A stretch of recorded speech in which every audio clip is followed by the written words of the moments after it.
Hi there, and welcome to everyone, like listeners or watchers of this vodcast.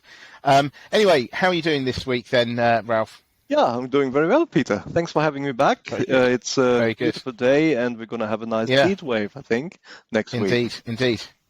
Pretty hot stuff. Hot And stuff? talking of pretty hot stuff. And talking of hot stuff, obviously, this is the home of hot stuff, clearly. And this week we're going to be talking about Twitter, and we're going to be talking about British banks stroke why is London so attractive, right? So there we go. Anyway, so we'll start off with a story that I saw this week, which said that British banks have actually made more money than their French rivals for the first time since 2015, and this is despite the EU trying to basically get jobs over to the continent, following Brexit. Now, I think this is a very interesting topic because it's one of the things that I've heard quite a lot about over my time in the city, and I just wondered. Sorry. So we're starting from the second thing first, but anyway, I just wondered why London is so important, stroke attractive, and I was told by one person, that they said, look, the London attracts all the talent. You just get a higher quality of employee over in the UK, which I thought sounded quite controversial. But what do you think, Ralph, on this? Well, I think a lot about this subject because I've been wondering about the same thing pretty much all my professional life. I mean, first of all, do we attract a better quality of candidate here? Let's just take it as read. I can't really say because I can't compare it because I've never worked in any other location.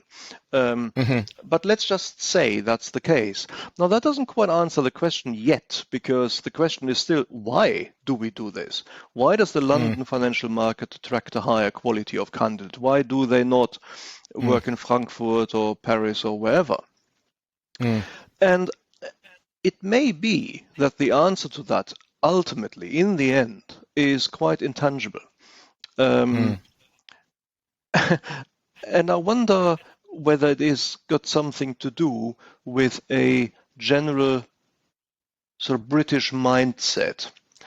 I find the Brits to be very independent, innovative. Innovative is the important phrase here. Maybe I can offer an anecdote. I mean, I've never actually worked in Germany, but I once worked for a German bank and I was seconded for 2 weeks to Germany. What I wanted to do with my employer here is to structure a particular financial product. So I went to Germany to sort of get this done because it involved the departments there. And I was sort of saying, well, I want to structure it in this way. And often I got a response, oh, you can't actually do that because there is this German regulation here which prevents this. And so I said, okay, fine. So let me think about this. Maybe we can get around this by structuring it in this way. And the answer was, there's the EU regulation which doesn't do this. So I mean, basically, it was like talking to Herr und Frau Nein, basically all day long. And but there was something subtle behind that. It looked to me almost as if people were using regulations as an excuse of not having to do this. Whereas in London, people were all very interested in the innovative nature of structuring it. It's probably no coincidence that the term financial engineering, which used to be a thing 10, 15 years ago, is basically an Anglo-Saxon invention, let's say US and England. And so I think it's the innovative nature of the financial marketplace, which is one aspect why London has risen to its position of preeminence alongside arguably New York as the only other financial marketplace which can hold the candle to London. So that's one thing. It is interesting, though, isn't it? I mean, I certainly, I think in this country, that maybe. So I mean, one of the things is our approach of the law to everything. I think is quite symptomatic of the way this country tends to approach things. So, I mean, for instance, we do have laws and we do have statutes, but also that's backed by all the case law and things like that. So it may be that there is a statute that says, this is the headline, this is what the case is. And then we have cases that then, either sort of back that up. Back that up. But then you can always try to find exceptions. And what this means is there is a lot of flexibility. And it seems to me that the approach here is very much a case of you see a problem and you think, you then try to step back. So I think this is a huge generalisation, but I think that the British approach is to step back and think of how to overcome obstacles in a creative yet within the law kind of way. Yeah. Whereas, I mean, I would argue that, again, massive generalisation, but the way that I think Americans tend to tackle problems is all kind of shock and awe. They really throw everything at it. And, let's say in military, who has the most troops, who has the biggest guns, who has the most ammo, and you literally throw everything at it. They bomb it, they not bomb, but, they flatten everything and then they go out. I think that it seems to me to be what, their, the American approach to quite a lot of things.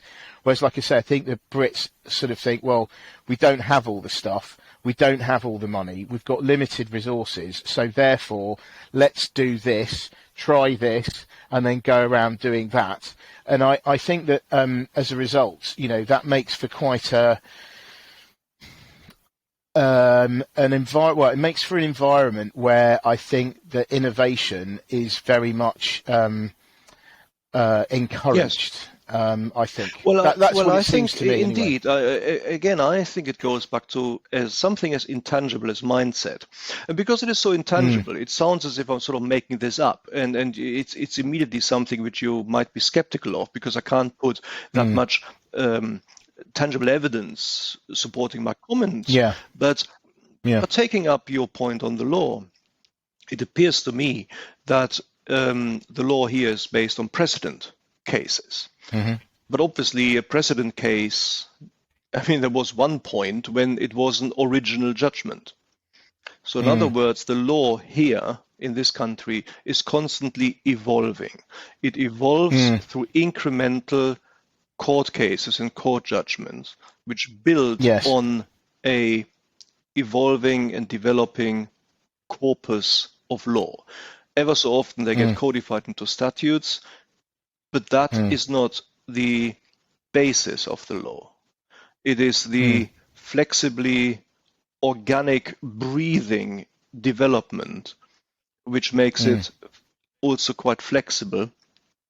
And if you compare that with Germany, for example, there you have an immutable law which generically aims to cover all possible cases, and so that's a much more rigid, less flexible way of dealing with the issue.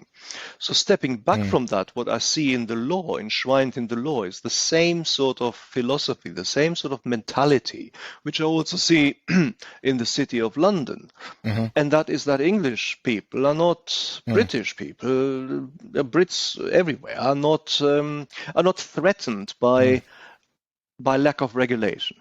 Whereas I'm guessing that Germans, for example, picking on one country here, but it's my country, so I know a little bit about it. Germans tend to, again, generalization, tend to be more happy with a overall regulation that governs everything. And so, definitely. That is something which adds to the extraordinary versatility of the financial market here in London, which you just don't have in other continental exchanges. Yeah. That is interesting as well. I mean, the other, I suppose, that's very interesting, particularly if you are a company wanting to list. Yes, quite. It's a case of like, I think, they like London because there's a more of a, innovative attitude towards trying to get things to market. I suppose as well, the other thing is there is a broad and sophisticated investor base, which I think is very, is attractive for companies. I mean, I think that's one of the reasons why, you'll get, say, some mining companies and things like that listing in the UK rather than, or as either as their primary or secondary listing, because they want access to these sort of long established institutions. But I mean, another kind of practical thing is that I've always been told is about our location, because during our day we can see all of the world's markets. Because when we come in the morning, we are catching the end of the Asian markets. Then we start our day. Then it goes to lunchtime, and that's when New York starts, and then going on later on into the afternoon, you then see Asia starting up as well. So effectively, we see everything during our during our working day, and that is a really that's also really useful. Although I would say, that's been something that always everyone has said to me. Although you could say, well, you could say that about Paris. That's a good point. Whatever. But what do you think? No, I think you're right. This thing, I've also heard this forever, that we're sitting, our time zone is sitting in the middle of the Asian and North American time zone. But you're right. So does Paris, and so does Frankfurt. But just going back to the other point which you made, which goes back to the same thing, it's mentality. It's not being fazed by lack of regulation, not being faced by uncertainty, and that translates into ordinary people in this country being very happy to invest their pension in the equity markets, because English people, Brits by and large, I would say, are risk embracing, whereas Germans, for example, are risk averse. And that translates into much more liquid, deep equity markets in the UK than you have anywhere else in Europe. Obviously, therefore, if you're a company and you wish to IPO, you will have to go to London. Of course, you can go and just list in Frankfurt and Paris if you wish, but very few companies do that. Everybody has to list in the UK, because you want to make sure that your initial price is that it works, basically. I mean, obviously, if you have scarcity and illiquid markets, then that actually won't work. So that's a very important second point. The point with the time zones is important, given that these other things are present. It is then a further advantage. Yeah, it's like the icing on the cake. It's a conditional thing. And the final thing, sorry, you were saying? Yeah. I was just going to mention one more thing. No, I was saying that. Yeah, go on. And it's, again, intangible. It's the use of the English language. I didn't want to cut you off. If you want to say something else, please go ahead. No, it's just the use of the English language. And this is, again, intangible. You guys might think, well, everybody speaks English. And this perhaps maybe true, I don't know. But not everybody speaks English in an idiomatic, fluent, either native speaker type way, if you are a native speaker, or near native speaker way. It is completely different if you sit in Frankfurt. Note the way I pronounce this. It doesn't even sound English. And that is why that's what the English language tends to do. It doesn't sound English. I mean, you see my accent is bad enough, but there are worse accents than mine. I have been told You're pretty darn Sorry, perfect. no, So, yeah, of course. okay. But everybody knows I'm German by the way I speak. But there are worse accents. The worse your accents get, the accent is not quite the thing. I mean, it is difficult, but it's the idiomatic use of English. Like, for example, all these little phrases which you just don't know if you don't live in this country, if you're not a near native speaker. I mentioned one, like 6 o'clock or whatever in the city. Everybody goes, beer o'clock, it's beer o'clock, you know. This makes for funny anecdotes. Germans who never left the country wouldn't know this. Again, intangible.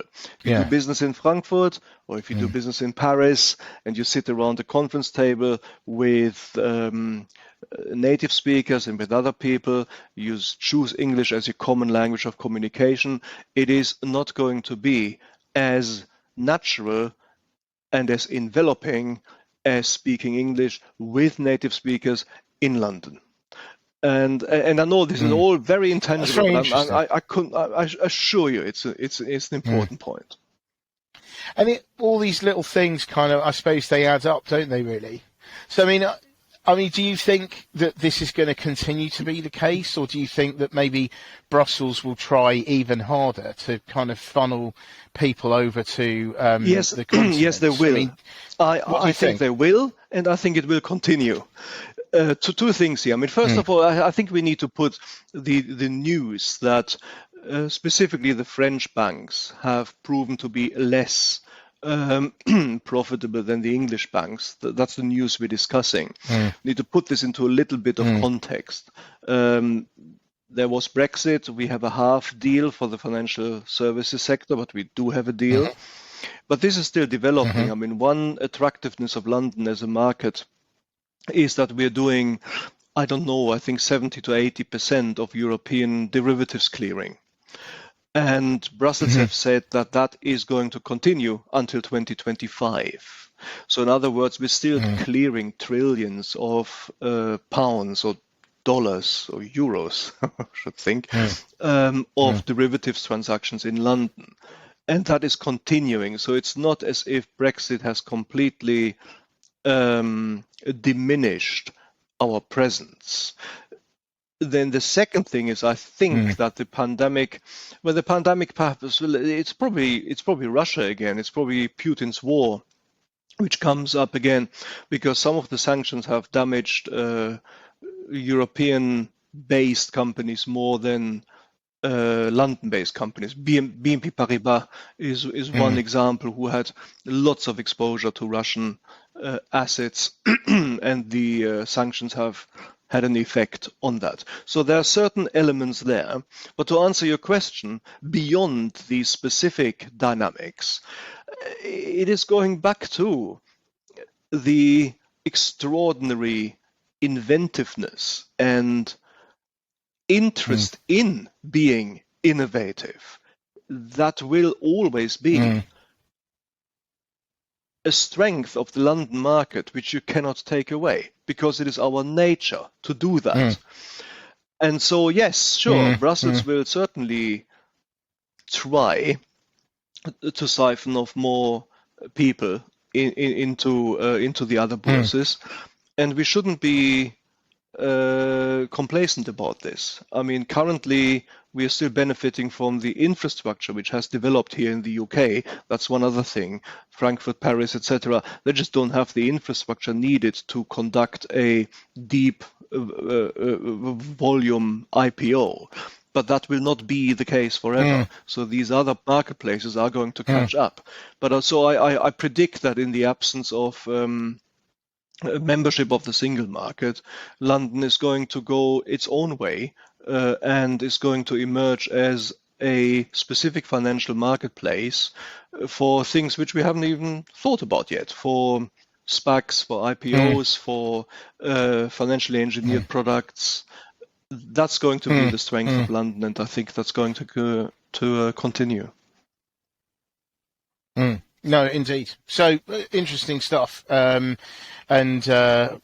Obviously we'll see what happens. But then again, I mean, I think in terms of profitability, general activity and stuff, I think a lot of that's going to be adversely affected by the inflationary environment that we're in, and the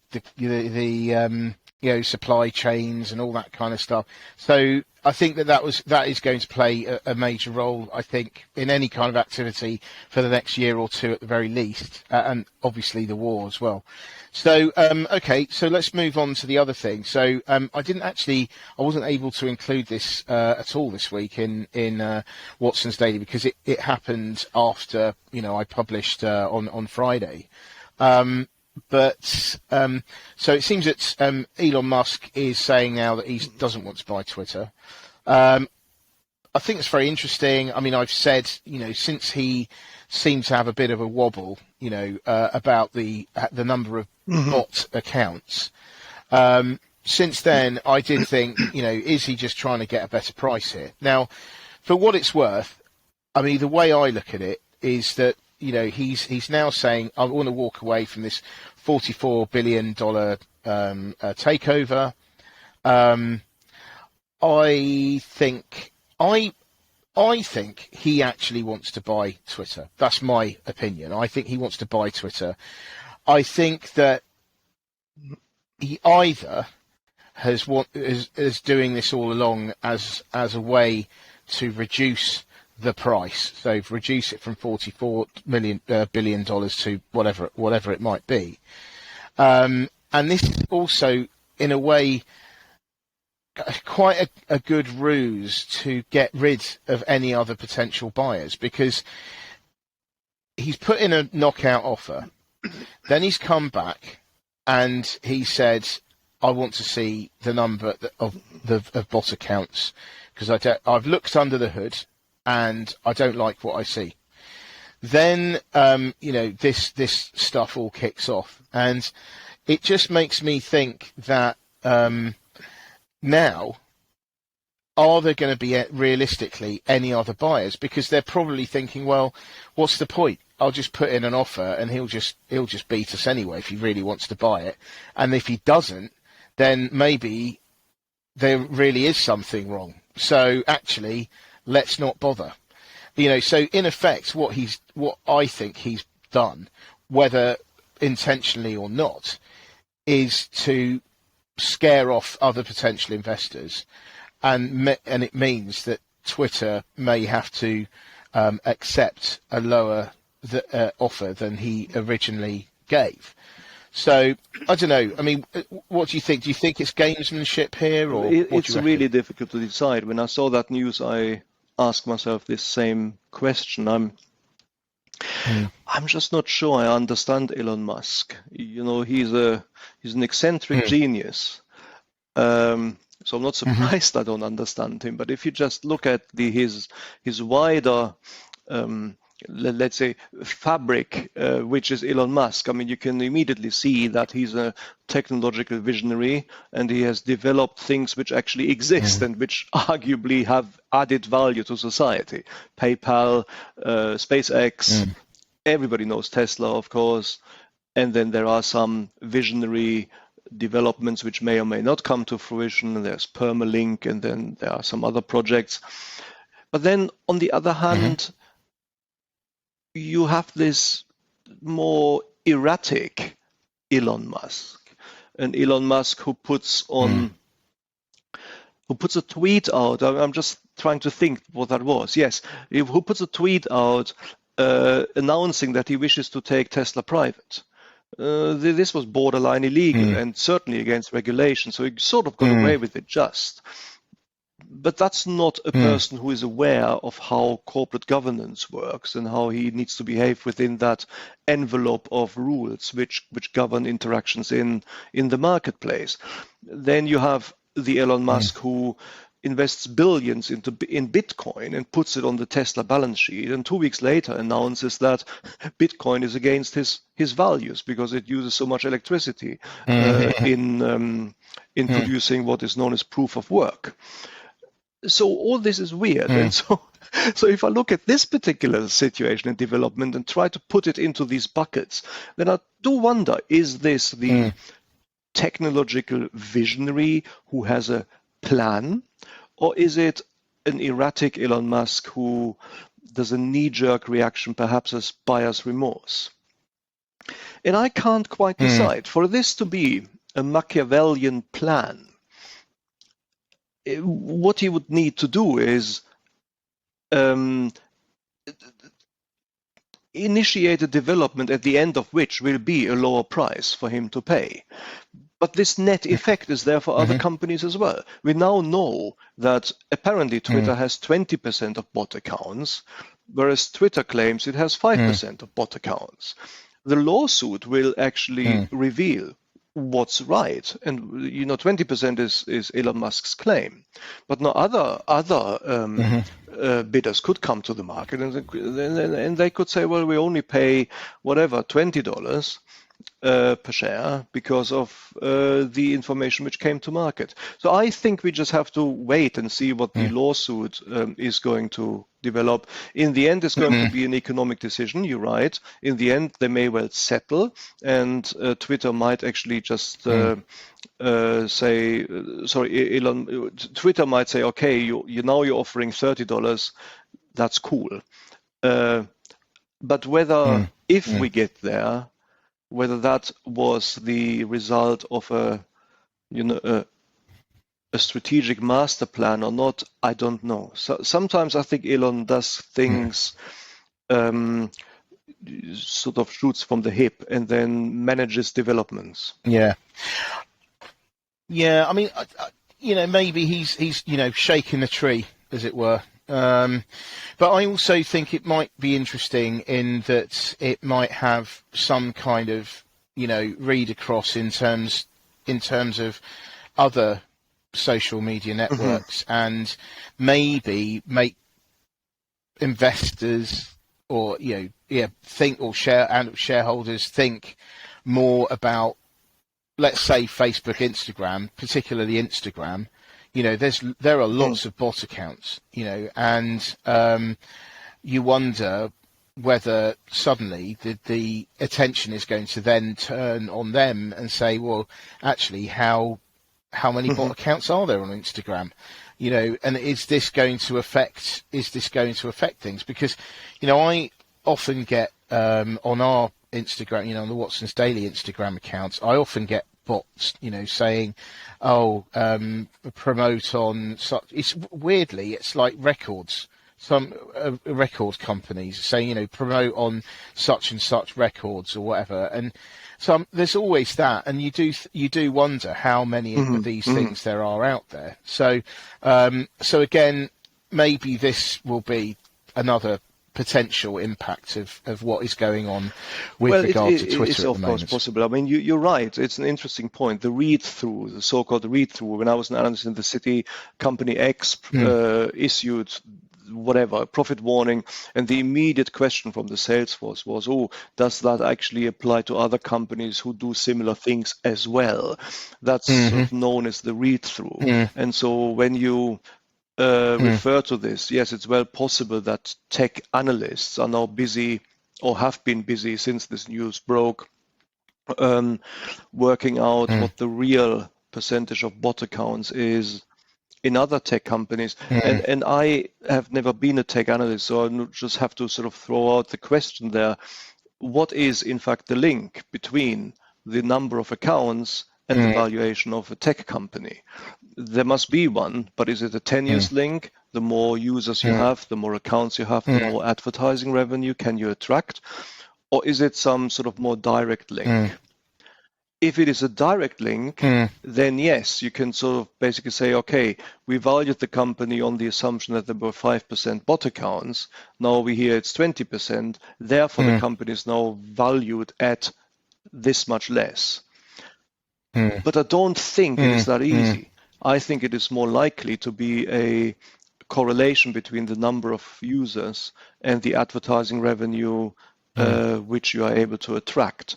And so purely in terms of technical valuation of the company, in isolation of this one metric, which is the percentage of bot accounts, I'm unsure how much you can basically justifiably say to Twitter, the higher percentage of bot accounts might translate into that much of diminishing value. So I don't know how that equation works exactly. But if you just look at the share price, I think Twitter is trading at $30 or something.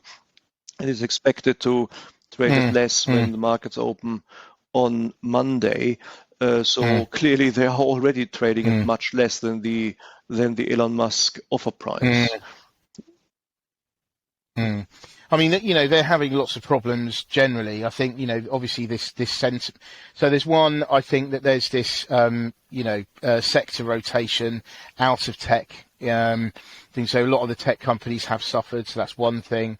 Another thing is this cloud hanging over Twitter. Is Elon Musk going to buy it? Is it not? Is he not? That creates a lot of uncertainty as well, and excuses for people to not get involved. They are cutting. They've done a hiring freeze. They are. I mean, I saw that. So one thing I did see was that they cut their recruitment team by a third, which I think is. I always think is a bit symbolic because I think it's 100 people, which is not huge in the scheme of things, certainly for Twitter, but it is putting a message across that we don't need to hire loads of people because we're cutting everyone. So therefore, and the implication is by cutting the recruiters, you're saying that things aren't going to get much better for quite some time. Although I would also argue that it is dead easy to get recruiters in because actually what people may not realise, and obviously it's only something I learnt when I was, when I was a headhunter, that what happens is you get these big volume recruiters. I'm trying to think, even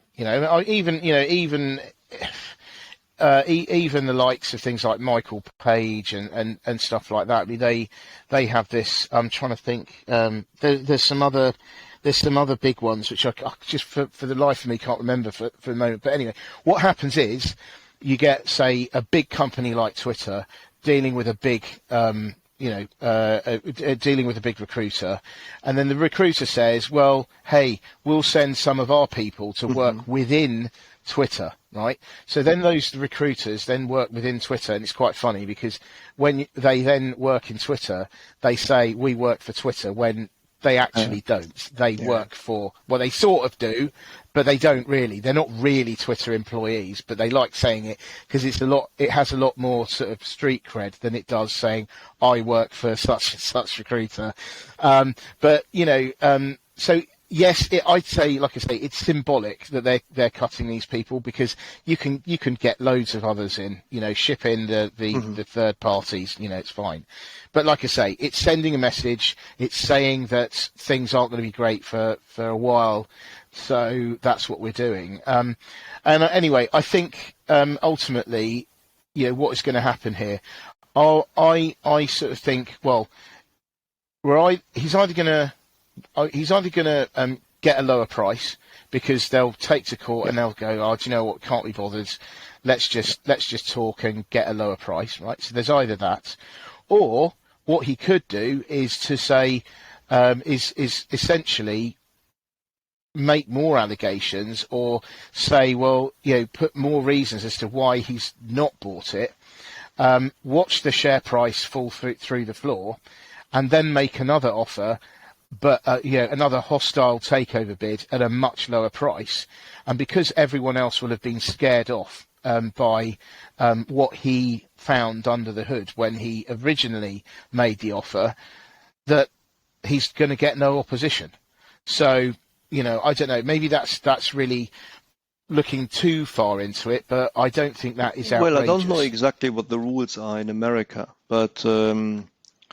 If you did it here in the UK, I don't think you could come back with another offer before the expiry of 6 months' time. Perhaps it's 9 months. I think it's 6. That's right. Yes. And so obviously, it's the put up or shut up rule, isn't it? That's so what they often call it. Yeah. What you have now is that Twitter is going to trade at maybe $27 or whatever. Let's call it, for the sake of argument, that they might trade at $30 for the next 6 months. And so obviously then he could come in and say, oh, well, here I am again. This time I'm offering $36, which is a 20% premium on the average last 6 months price. And that's a cool offer. So take it. And so if that was part of a plan, then this is how it could come to fruition. But again, I wonder why there would not be any other buyers. Because if there is somebody else who is genuinely interested in purchasing Twitter, then none of these developments should necessarily put them off. You go into the data room, you do your due diligence. It turns out that perhaps this will need to be seen whether this is actually going to be upheld by in a lawsuit which might be coming. You see that some of the metrics are different. Now you know what they are. Why would you not come in and bid at $30? Well, all I'd say on that one is that, volumes have definitely decreased, certainly both sides of the Atlantic. IPOs, M&A has all been, drying up. So, I mean, that's another thing. And even private equity as well. That their sort of massive kind of momentum of deal making appears to be slowing down as well. So yeah, but anyway, we'll see what happens. It's a very interesting development, and he's got a lot on his plate now, hasn't he? I mean, I think he's got 8. He's got this, and he's got 8 kids now. Does he? Doesn't he? He's just had some more twins or something, hasn't he? I've forgotten what it was. Yeah, got 8 kids. Various I various hope he finds better names. So for them is he busy? Yeah, he must. Yeah, he's a busy lad. The final thing I would like to say on this, it does look as if, you're right, Elon Musk has a very clear, I think, individual and private interest in buying Twitter, because there's a philosophical thing about Elon Musk. I mean, he's this champion of unencumbered free speech, and he sees that militated against by the current Twitter policy of not allowing certain accounts on the platform. And it's almost as if he comes over sometimes as if he has some sort of missionary zeal to change the world. And often that's for the good. We have Tesla, we have SpaceX, etc. But that might be the motivation behind him wanting to buy Twitter. So I think you're right. In the end, I will predict the lawsuit is going to start, the parties are going to settle, and we'll see some price coming out of this. It's going to be an economic dynamic, not a legal one, I don't think. Yeah, fair enough. Okay, then we'll look. On that note, I think we'll end today. It's very interesting questions. I mean, I do that London thing has always fascinated me, and I was always quite sceptical because I always got very, very pro-London arguments, but anyway, no, it's very interesting to hear what you had to say about that, and of course the Elon Musk Twitter thing, that's been rumbling on now for a while. So, and I'll just say, actually, I better forget just before I go, I thought I might as well say something about this because I'm half Japanese. Is that I think that obviously that the assassination of Abe, ex-Prime Minister Shinzo Abe, is a real shocker. I mean, or any kind of assassination is a shocker, but in Japan, you never, ever see gun crime. You just don't. And which is ironically, in Japan, I'd say it's probably one of the countries that is there's the least need, but all the policemen have guns, right? They all have at least they have an holster. I've never seen them draw a gun, but they're all armed, and yet they don't need to be. And this is really shocking and I think that this is going to have huge implications because, when politicians are campaigning in their, like their local elections and stuff, they literally do stand on street corners, stand on like a platform on the top of a car or something like that. All this stuff, and I'd say that's really going to change now. So, it's very sad. And the other thing as well, I mean, he really was quite amazing in terms of the fact that he stayed in for so long, because I always used to think that it was a very much Japanese politics is a bit of a joke, because I think unlike many other developed countries, the economic sort of fortunes and the political fortunes are really quite different. You can, in Japan, you could have. I mean, this is why there were so many prime ministers. If you ever have the time, look in Wikipedia and look at a list of Japanese prime ministers, and you'll be amazed at how many there are in such a short space of time. I think when I was studying in Japan, many years ago at university, while I was at university for 1 year, I think I saw 3 prime ministers. It is just ridiculous. And so often what happens is another prime minister, economy does nothing, right? As in, like, the markets just go, nah, but obviously when it happens elsewhere, like prime minister leaves, etc., generally there's a big reaction. But he broke that cycle, and he was in for a long time, very much for a Japanese prime minister, and he left because of health concerns. So, I mean, this is a big thing. This is a big thing for the world's third biggest economy. And okay, he wasn't the serving prime minister, but there is an upper house election tomorrow. And there's all this talk about the constitution, and changing the constitution to make it so that Japan can be a bit more militant, I guess, is one way of expressing it. And so, and I wonder whether there will be a bit of an element of a sympathy vote, because Abe was very much for this change in the constitution, as is the current prime minister. So, interesting stuff. That's coming in the the end of the weekend, really. But anyway, it's it's a very is such a I agree. It saddened deal, me greatly when I saw this, because I also know him as a politician who basically put Japan back on the map after a reasonably long period of economic decline. Opened the economy, opened Japan internationally. He was being criticized for not doing enough to apologize for the activities in the war, but that is a matter of taste, whether he has done enough or not. And I think on balance, he has emerged as one of the most important post-war prime ministers in Japan. It will be interesting to see what is next and how Japan reacts to this, whether it's going to be a hunkering down a little bit into domestic policy.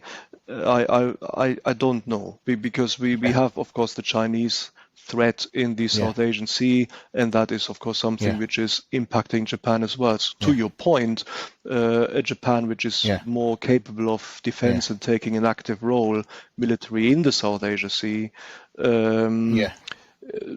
is possibly going to be the consequence of this. But as it is, I was very sad to see this. We'll see. Very tragic. Yeah, indeed. But anyway, there we go. Sorry, keeping it light. Have a great weekend, or whatever it is you're up to on whatever day this is when you're watching this. But thank you very much, as always, Ralph. It's always good fun. Cool. Excellent. So Peter, yeah, thanks we'll be very back much again for having next me. week. Bye, guys. Thanks.